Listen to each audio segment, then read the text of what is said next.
Dabarkats, naka-tune in pa rin kayo dito sa Eat Bulaga at ilang saglit na lang, mapapanood nyo na ang pangatlong kwento ng Eat Bulaga Lenten Special ngayong taon. Pero bago yan, ito muna ang larong bawal pa rin ang mapanghusga. Babala! Huwag kayong ganun!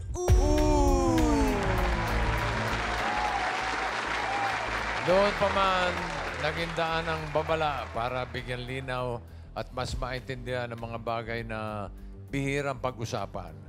Pero nagmumulat sa atin sa mga tunay na kwento ng buhay.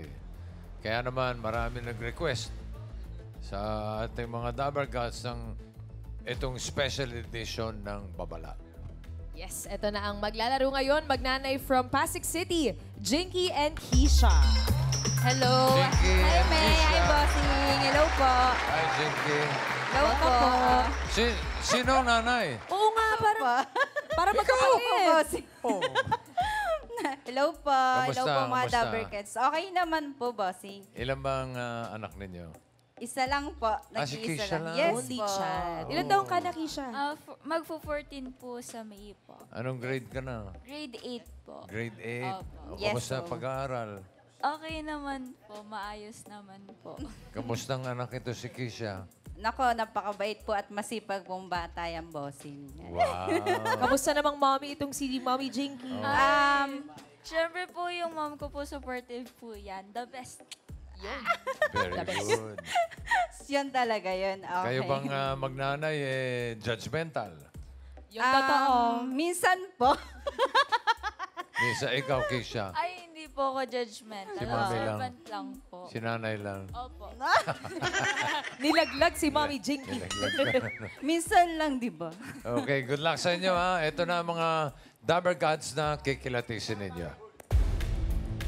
Bossing, bago po natin kilalanin ang mga bisita today, kasama natin sa Pakikichika ang Pag-ibig Fund, tapat na serbisyo mula sa puso. At ang PLDT Home. Ayan, eto na po, kilalanan natin si Legit Dabarkats number 1. Ako po si Chris Tomas from Sampaloc, Manila. May kasabihan po tayo na lahat ng problema ay may solusyon. Eto naman po si Legit Dabarkats number 2. Ako po si Gina Caballero Coro, taga Antipolo City. May kasabihan, pinakamahabang kasabihan, time is gold. Tama, habang bagoy. Ano naman kaya ang kasabihan ni Legit Dabarkats number 3? Hi po, ako po si Grace Esguerra from Pasig City. May kasabihan po tayo, happiness should always be homemade. At kilalanin na po natin si Legit Dabarkats number 4. Ako po si Jen Laines from Nasugbu, Batangas. Naniniwala po ako sa kasabihan na hindi bali ng walang tulog kaysa walang gising. Tama naman. Agreed. Ang mga kasama natin ngayon ay may kinalaman sa Holy Wednesday presentation tungkol sa usapin na demensya.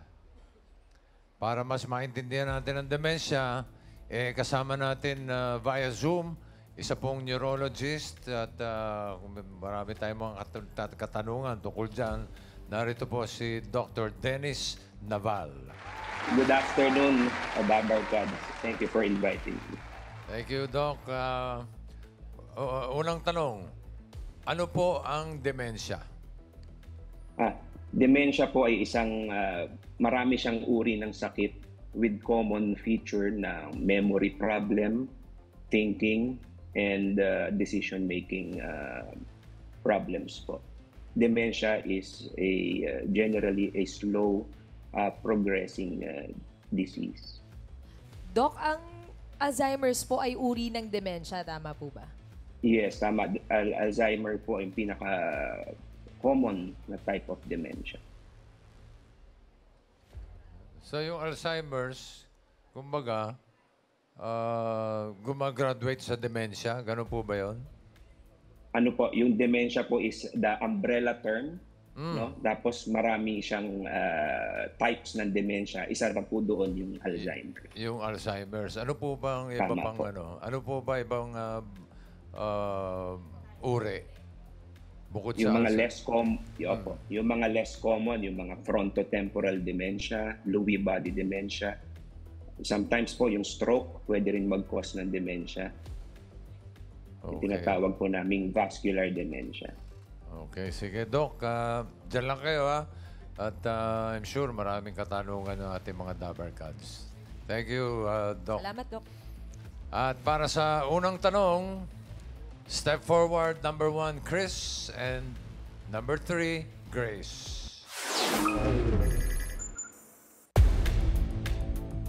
For 20,000 pesos, Tito Sen, ano ang tanong?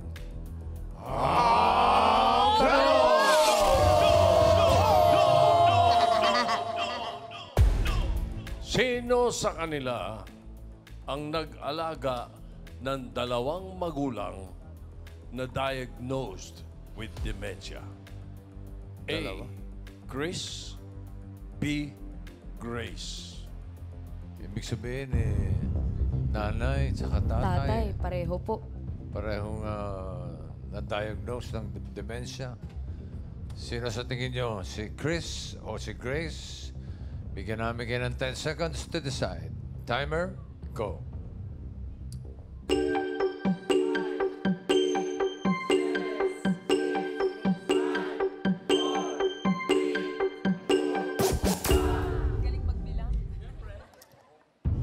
Ayun, so kasi kanina na ano ko rin si ang napupusuan ko talaga to si Grace. Si Grace daw ang nag-alaga ng dalawang magulang na na-diagnose with dementia. Alamin natin. Ang tanong! Tama ba na si Ate Grace? Ang mga magulang ay parehas na may dementia.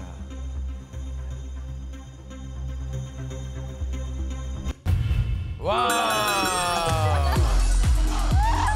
Okay. Tayo nagpapalakpakan dahil nanalo kayo ng 20,000 at hindi, walang kinalaman sa dementia. Grace, how old are your parents? Yung mommy ko po is 81 and si papa po is 85. 85. Anong pangalan nila? Si mama is Vilma, si papa is Senen. Tapos ilan kayo magkakapatid? 3 po. Pang ilan ka? I'm the youngest. Grace, both your parents were diagnosed with dementia. Ano yan? Sino ang nauna? Si daddy o si mommy? I believe si Papa po yung nauna kasi there was an incident na nagda-drive pa po si Papa noon and nawala po siya. Hindi siya nakauwi.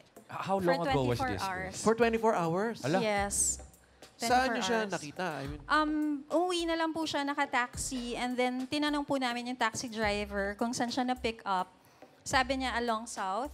And then, so tinatanong namin si Papa kung nasan yung sasakyan. And then, hindi niya ma-recall. Tapos, may nakita na lang kaming parang ticket ng toll gate. So, somewhere in south. How long ago was this? Kasi kung 85 na si daddy. I think that was 2010 maybe. So, about 14, 15 years ago. Maybe. Si mami kailan? Si Mama po, during pandemic, yung diagnosed lang siya with dementia. Pero before that, we observed na meron siyang mga incidents na repetitive na siya sa mga sinasabi niya. Like, she would ask questions na wala pang 1 minute, tatanong niya ulit, ganyan. oh, anong mga before yung mga trabaho nila? Papa used to be a government worker. Sa GSIS siya connected. And then si Mama is with a private company as a bookkeeper accountant. Oh, so okay, Grace, kasi we've had the chance to speak with other Dabarkads na may inaalaga ang parent na may dementia and it wasn't easy for them, lalo na sa'yo, dalawa. Parehas. Oo. Nagkasabay. Yeah. Pagka ganoon, 3 kayo magkakapatid. Ano yun, ikaw lang mag-isa nag-aalaga o halinhinang kayo? Halinhinan po. Kasi my sister doesn't have a family. So, I believe may plan talaga si God. Hindi siya nakapag-asawa just because siya yung kasama ni Mama talaga sa Mama and Papa sa bahay. So, duplex yung house namin. And then, we live sa kabila. Tapos, si kuya ko lives in the south. So, my sister works every day, every weekday. So, ako yung naiiwan pag nag-work si ate. And then, si kuya naman comes to the house kapag Thursday. So, parang day off. Paano Quote sila, unquote. as husband and wife? Yeah, oo. Our day. Kasi pareho nang may Actually, yun nga yung medyo sad sa amin. Kasi we grew up with a happy childhood. So, talagang very loving si mama at si papa. And to see them like this na like pag kumakain, hindi na sila totally nagko-communicate with each other. Basta tahimik na lang. Why? So, I guess it's a symptom of dementia. Yung medyo yung mental activities nila limited Grace, na. Yes. Magkakilala pa sila? Si mama kasi sometimes she would say na, asan ang papa mo? Pero katabi lang niya si papa. But when you tell her naman na, ay mama, ayan si papa oh, she would recognize. Pero minsan yun, like pag sa higaan na, ganyan, tatanong niya, sino yung katabi ko? She sometimes gets confused talaga. Pero when you tell her naman na, si papa yan, ganyan. Ayun. Grace, we know it gets painful, no? Yes. But for you, bilang bunso ka, ano yung pinaka mabigat for you na dumadaan sa Alzheimer's yung parents mo, yung pinaka painful for you bilang bunso? Siguro kasi dementia really is salbahing sakit siya. Sa amin parang it takes away your loved one from you. Yung tipong hindi ka makikilala, ganyan. So it's painful kasi lumaki kang, 'di ba? Lumaki kang kasama sila, you had a happy childhood and alam mong mahal na mahal ka nila, and to be able to not identify you, not recognize you, it's something painful really for us. So but we believe na lahat naman ng nangyayari is God's plan. So, hindi naman kami nagagalit. Pero, of course, there are times na parang, bakit? But you tend to question things. Right. So, mahirap. Grace, if there was one memory that, bibiyayaan tayo na magagarantya na matatandaan ni Mama at Papa, what memory would that be for you? If there's one memory, siguro yung how they loved each other. Kasi nga, they have been perfect example for me of how there is really called a forever in love. So yun yung gusto kong mangyari, na mabalik nila yun, magkakilala sila na hindi nila tatanungin na sino yung katabi ko or ganyan. Nanonood si Papa at Mama ngayon. Baka meron kang gustong sabihin at pwede naman nating ulit-ulitin to sa online. Grace, anything you'd like to say? Hi, Papa. Hi, Mama. It's really challenging na sometimes to take good care of both of you, especially with your condition. Pero we'll try our best, kami ni ate at saka ni kuya, to be able to be there hanggang sa huli. You know that hindi po namin kayo susukuan, and we're sorry if sometimes we lose our patience. Tao lang po. And we just pray that marami pa tayong memories na babuo kahit hindi po yung tumatak at manatili sa isip nyo. But I'm sure in your heart, those memories will always be there.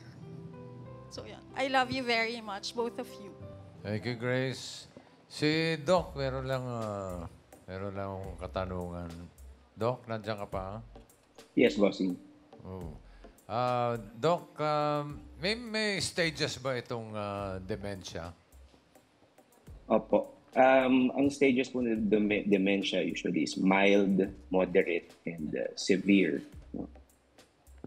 So pag mild po, yun yung magiging konting nakakalimutan mo yung mga words na gusto mong sabihin, nakakawala ka ng mga gamit mo tulad ng susi, wallet. And then later on, pwede mag-progress into the moderate stage kung saan yung sinabi kanina ni ma'am na nawala yung father niya. That would be a manifestation of the moderate dementia. And lastly, yung severe dementia is in totally yung buong memory niya problematic na needing special assistance. As in talagang wala nang maalala. Pwede pong dumating sa punto na yon. Ito po ba'y namamana? Dementia po, karamihan ng dementia na a-acquire, no? Sa lifestyle natin. Pero kung ang parents nyo ay may ganitong sakit, may probability. Ano po yung risk factors for dementia po? Yung mga risk factors can be divided into modifiable and non-modifiable. When you say non-modifiable, yun yung mga risk factors na hindi na pwede nating mabago. No? Just like age. So age is the strongest risk factor. Pag mas matanda yung tao, mas at risk for dementia. Meron din tayong modifiable, meaning we can do something about it to prevent dementia. So like sugar, no? If the sugar is high, mas prone to develop dementia. If hypertension, no, cholesterol, and mga bisyo like smoking and alcohol intake. Lack of exercise also is a risk factor. Bossing. Oh, ba't ka nakatingin sa Tara na sa gym, bossing. Madalas ako sa... Tambay sa gym. Thank you, Doc. Meron pa kami mga ibang katanungan. Mamaya naman. Thank you, Doc. Okay. At kusapin naman natin yung hindi niya pinili, si Chris. Hi, Chris. Ate Chris. Hello po. Ang hinahanap po natin ay dalawang magulang ay nagkaroon ng dementia. Kayo po, nanay po or tatay? Daddy ko po. Si Daddy. Si Daddy. Ilan taon na si Daddy? 80 po. 80. Pero kailan po nagsimula yung dementia po ni Daddy? Siguro po nung 76 years old po siya. 4 years ago po. Paano po nagsimula? Ano po yung mga una niyang nakalimutan or ano po? Nung nag-start po yun nung birthday po niya. Saktong September 17. 76 years old po siya. No? And then, binigyan po namin siya ng cake. Tapos, tinanong niya kung kanino yun, sino may birthday, ganun po. Masyado po kasi ang sensitive pagdating sa mga ganyan. And then, sabi ko po, birthday mo, Daddy. It's your birthday. Sabi niya, birthday ko. Kahit nakalagay doon, happy birthday, Daddy. Ganun po. Nung nangyari yun, as in wala muna nangyayari na parang Meron. paulit-ulit, na meron siyang sign binabanggit. na po si may Daddy sign noon na pag nagdamit po siya, baliktad. Tapos nakakalimutan niya na po yung mga gamit niya, like po nung wallet, tapos yung sombrero, tapos mga like no susi din po ng bahay namin. Yan po. Birthday niya po yun. So, paano po ang naging reaction po ninyo? Lalo na po ng mami niyo po. Paano pong proseso Medyo, nun? nung time po na yun, naiyak po si mami nung time na yun. Kasi hindi, parang sa kanya hindi niya matanggap na ganun po yung sitwasyon ni Daddy.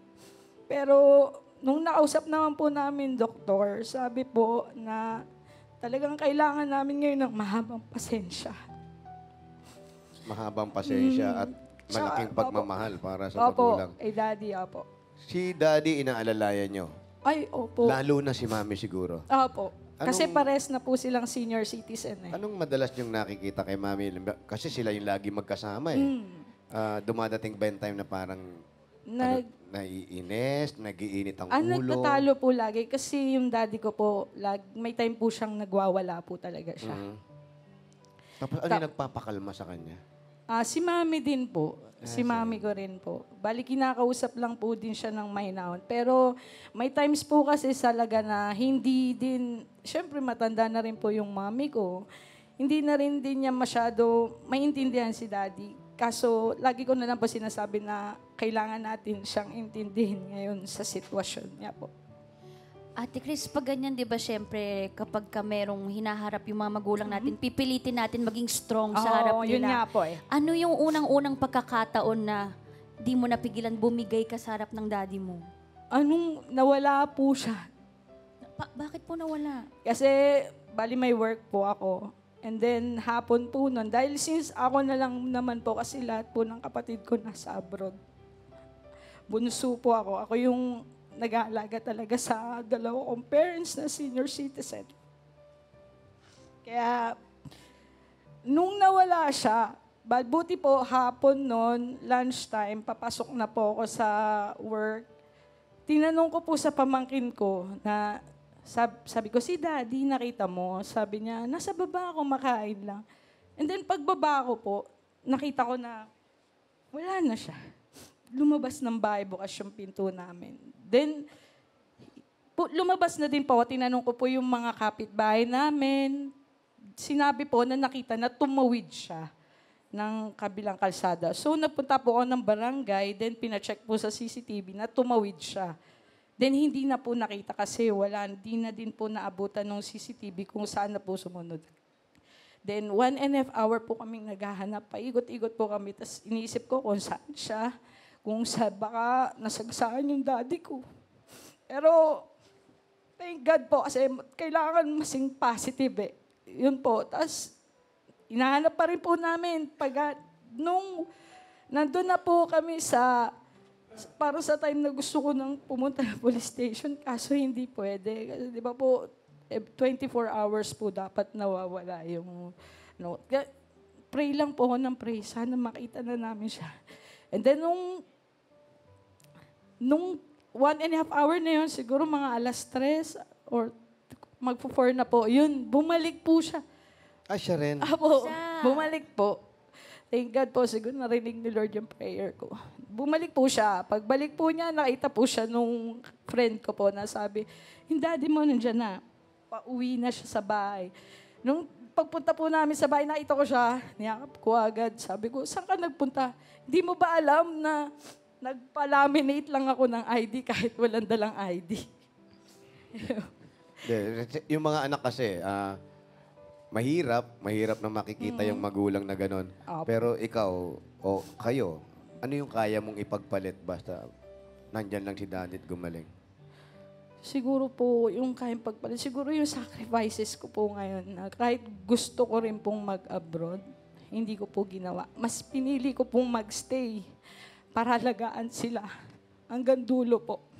Kahit na alam mo na mas meron kang kikitain para pang patulong sa pagpapagamot? Meron naman po. Kasi meron naman po ako, I'm a co-owner po ng coffee shop. Yes po. Kaya... Kamusta ngayon? Ngayon, na 80 na siya. Kamusta? Ngayon po, mas lalo po kasi siyang nagiging worst. Kasi may times na po na hindi na siya ganun masyado natutulog. Puro pag iglip, then gising din ulit. Iglip, tas gising din po ulit. Tas may times po na nagwawala din po siya. Ano sa tingin niyo yung pinakamasakit sa inyo na hindi niya naaalala? Siguro para sa akin po, yung pangalan ko. Hindi niya na ako maalala eh. Pero kahit pa paano, pag nakikita niya, meron parang, si ano to? Pero hindi lang mabanggit yung pangalan. Walang ganun. Wala po talaga. Stranger po talaga. Tinatanong mo siya? Oo naman po. Ano sabi mo, Daddy, kilala mo ba ako? Sabi ko po, di kilala mo ako. Sabi niya, sino ka ba? Kailan? Kailan yung huling nakilala ka niya? Siguro po nung Nung bago mawala yung... bago po. Siguro 75 years old po si Daddy noong time na yun. Doon niya lang ako naalala. Andyan si Daddy, andyan si Mami, andyan mga kapatid mo. Anong gusto mong sabihin sa kanila? Daddy, Mami, lagi niyo pong tandaan na kahit ano pong mangyari, nandito lang po ako sa tabi niyo. Physically, emotionally po. Kahit alam kong pagod na pagod minsan, pero lagi niyo pong tandaan, hindi ko po ipapakita sa inyo na napapagod ako. Lagi po akong magtitiis. Mahal na mahal ko po talaga kayo. Sobra po. Thank you po. Thank you, Ate Chris. Thank you. Thank you, Chris. Balik lang natin si Doc. Doc? Yes, bossing. Pwede bang gumaling ang taong may demensya? Sa ngayon po, dementia is irreversible. Meaning, it's progressive. So habang tumatagal po, mas nagiging advanced yung dementia. Ay pagka naman, kunwari, nakitaan na ng signs or symptoms ng dementia, pwede po bang maagapan? pag po, kunyari nagkaroon ng mga sintomas ng dementia, maganda po ma-assess agad ng neurologist, no? Para magawan sila ng mga tests. And then later on, pwede po silang mabigyan ng mga gamot na maaaring magpabagal ng proseso ng dementia. Doc, bukod po dun sa mga gamot, ano po yung, meron po bang mga ibang treatments na pwede? Sa ngayon, wala pa. Yun pa lang. Pero still, ang pinakamahalaga is the prevention of dementia. Paano po ang pwedeng gawin para, kumbaga, preventive na pwedeng gawin? So to prevent the risk of having dementia, very important to have healthy lifestyle. So dapat po, tulad ng mga nasabi ko kanina, no, yung mga risk factors, dapat kontrolado po ang blood sugar, ang blood pressure, having an active lifestyle, and also very important to keep yourself busy and yung having a good social network. Makapag-Instagram na. Hindi yun po. Pagbabasa. Iba pong social. Yung pagbabasa, Doc. Ay, pagbabasa daw, Doc. Pagbabasa. Pagbabasa po, yan, maganda pong brain exercise, no? Kilala niyo si Senator Enrile? 100 years old. Yes, yes. Ang galing ng memory. Wala akong ginawa kundi maglaro ng Bejeweled. Totoo, sa iPad. Saka basa ng libro. Ganun po siya. Yan din ang advice niya sa akin. Magbasa ka na magbasa, sabi niya. Yung bang Candy Crush nakakatulong, di ba? Di ba? Ano? Brain exercise yun, bossing. Pwede din. Kulay-kulay. Mga nagro-royal match. Mga gano'n. Yan. Doc, balikan ka namin, ha? Okay. Thank you. Thank you, Doc. Meron na kayo 20,000. Pwede pa madagdagan ng yung premium niyo dito sa huling tanong. And this is for 30,000 pesos. Tito Sen, ano ang tanong?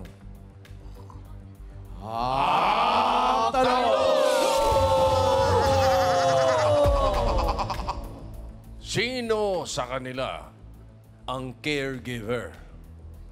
A. Gina or B. Jen? Ito. Tsambahan na lang ito. Pakiramdaman. Sino sa kanilang dalawa ang caregiver? Si Gina kaya o si Jen? Sige, usap kayo. Bigyan namin kayo ng 10 seconds. Timer starts now.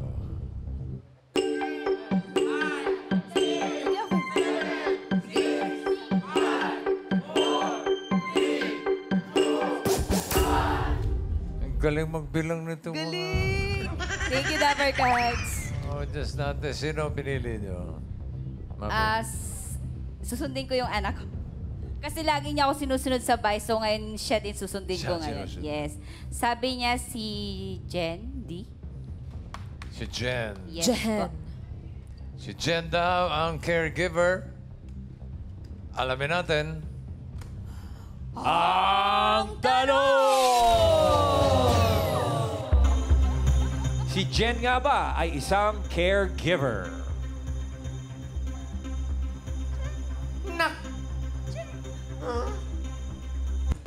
Wow! Magaling. Galing. Tanggapin nyo ang 30,000.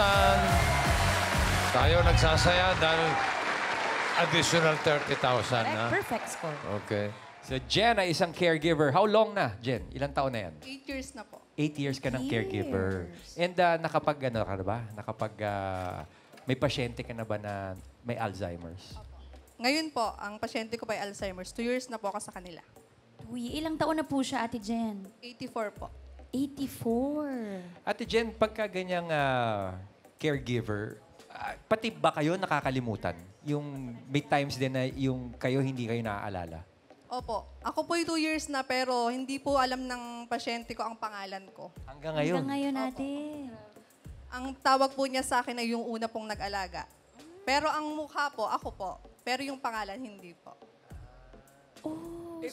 Ate, kasi sa mga kamag-anak, pagka sila yung nag-aalaga, may may emotional pain eh. Yung po bang sa caregiver, ano po ba ang may pain din ba emotionally sa inyo? Parang nadadamay pa rin po ba kayo sa mga pinagdadaanan ng pamilya? Opo. Kasi hindi naman po, kung baga, lagi ko rin pong kasama yung pasyente. Kung napapalapit din po yung loob ko sa kanya, kaya ramdam ko po yung nararamdaman ng pamilya. Lalo na po pagka yung mga panahon na nakakalimutan niya talaga. Yung mga anak niya, yung mga ginagawa niya.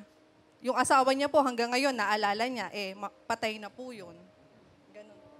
Ate Jen, siyempre ang trabaho bilang isang caregiver, lalo na po may ganong dementia, mahirap yan ate.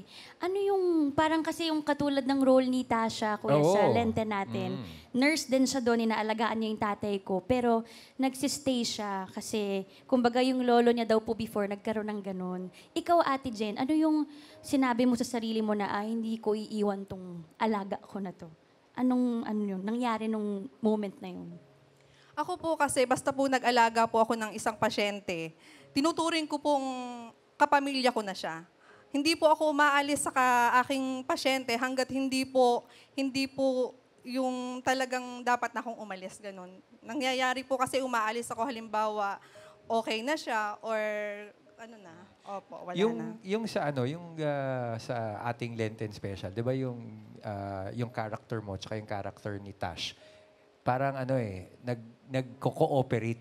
Yes. May mga times po ba na sa inyo lumalapit na yung mga kamag-anak para pag may problema, parang, Ate Jen, paano ko ba kakausapin yung aking ina? Since mas kabisado mo na rin ate, kayo po lagi magkasama. May time po na kapag ka po nangungulit, halimbawa po nangungulit, minsan po, pag hindi po siya nakikinig sa anak niya, minsan po sinasabi ko, ako na po. Kasi mas alam ko po yung ugali ng pasyente ko, kung paano ko dapat siya i-handle.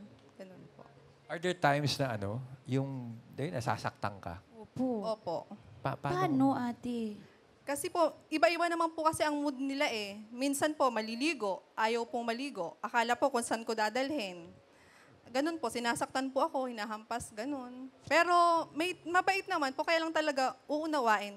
Yun po talaga ang kailangan ng isang caregiver. Ano ang sinasabi niyo pagka ganoon, Ate Jen? Sinasabi ko lang po sa anak niya, sa mga kamag-anak niya. Halimbawa po kasi minsan, may hinahanap siyang gamit.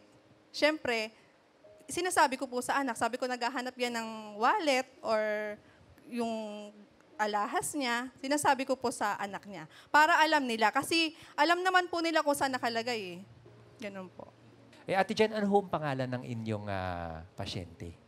Aida po, Adelaida Belo. Si Ate Laida. Nanay Aida. Baka mayroon po kayong gustong sabihin sa kanya. Sa alaga ko po, Lola, kahit na ikaw ay laging mainit ang ulo, nandito pa rin ako at magtsatsaga pa rin ako at aalagaan ka hanggang gusto mo pa ako. Thank you for your service, Ate Jen. At si Gina, kausapin din natin. Si Ate Gina ay isang Anak ko ng may dementia. Anak ng may dementia. anak din po kayo ng may Sino po ang may dementia? Yung nanay, tatay? Nanay ko na lang po. Pero si tatay po nandyan pa po. Matagal na. Matagal na pong wala na si tatay. Ano ang pangalan ni nanay niyo po? Saima Martinez Caballero. Kayo po ay panganay o No, pang-anim. ilan po kayo magkakapatid? 8 kami na anak, but yung 5, wala na, kaming 3 na lang. Ang nangyayari ay, bali ako yung sa financial, yung kuya ko, yung talagang, halimbawa, pag like na nandito ako. So, ang kuya ko ang magpapakain muna doon sa mama ko. Pero, meron tagabantay sa mama ko na yung, kasi ayaw niya na magpabihi sa akin. Pag sinabi niyang, sabi ko, maligo ka na, ba? Huwag mo akong pakialaman. Alam ko ang buhay ko. Gaganyan. Kaya ko pa. Hindi pa ako matanda. Gaganyan. Okay. Ngayon, ang ginawa ko, kumuha ako ng hugas lang sa kanya every Taga-alaga morning. po. Yun, no, not totally taga-alaga. Kasi kami, sa akin nakatira eh. Sa akin, meron lang yung, Rochelle, si Mama parang hindi na maganda yung kanyang amoy sa morning. baka nagpupo, na lang. Kasi nakadiaper na siya ngayon.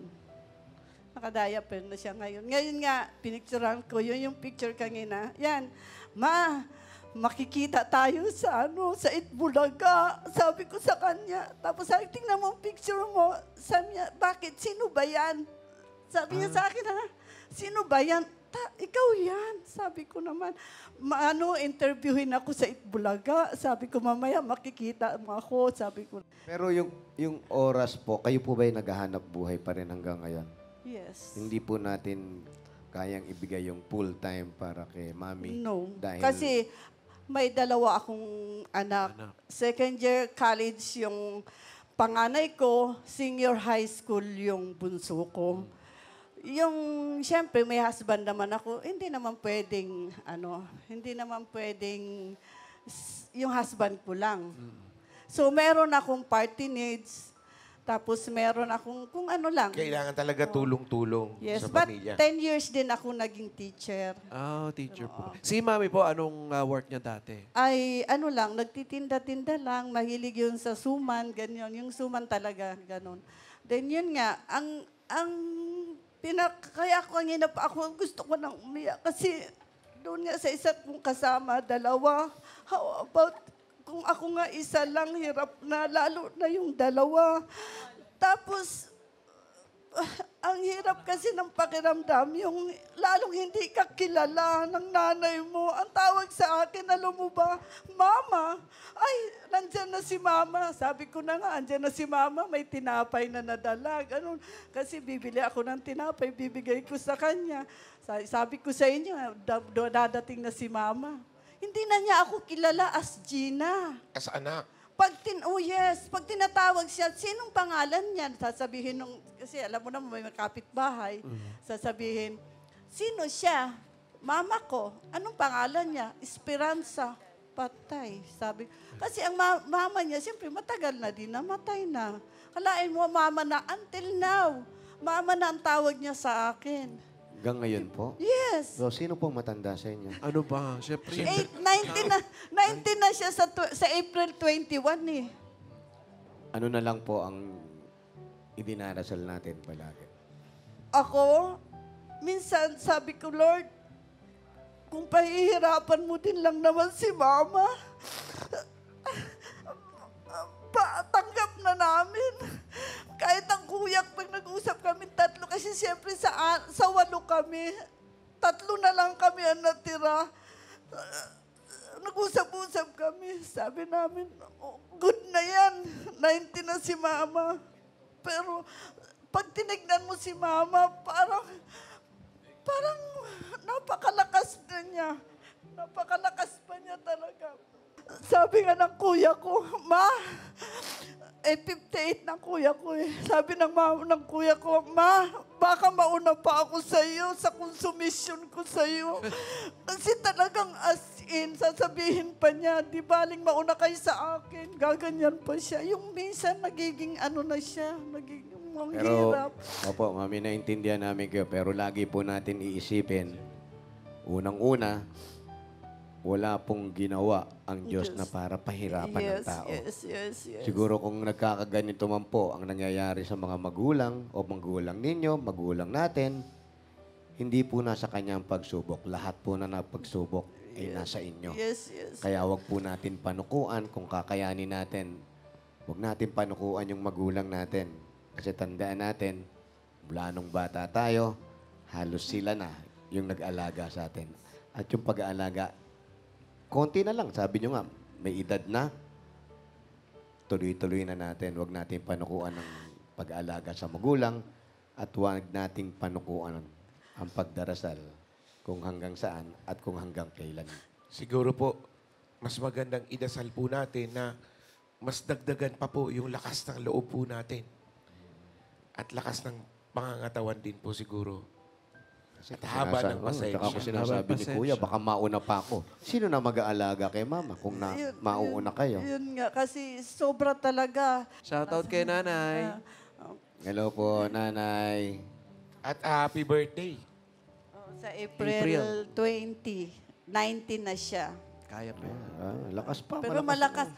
Yung yung taas, baba, up and down eh. Therapy po yan. Therapy. Akyat panaog.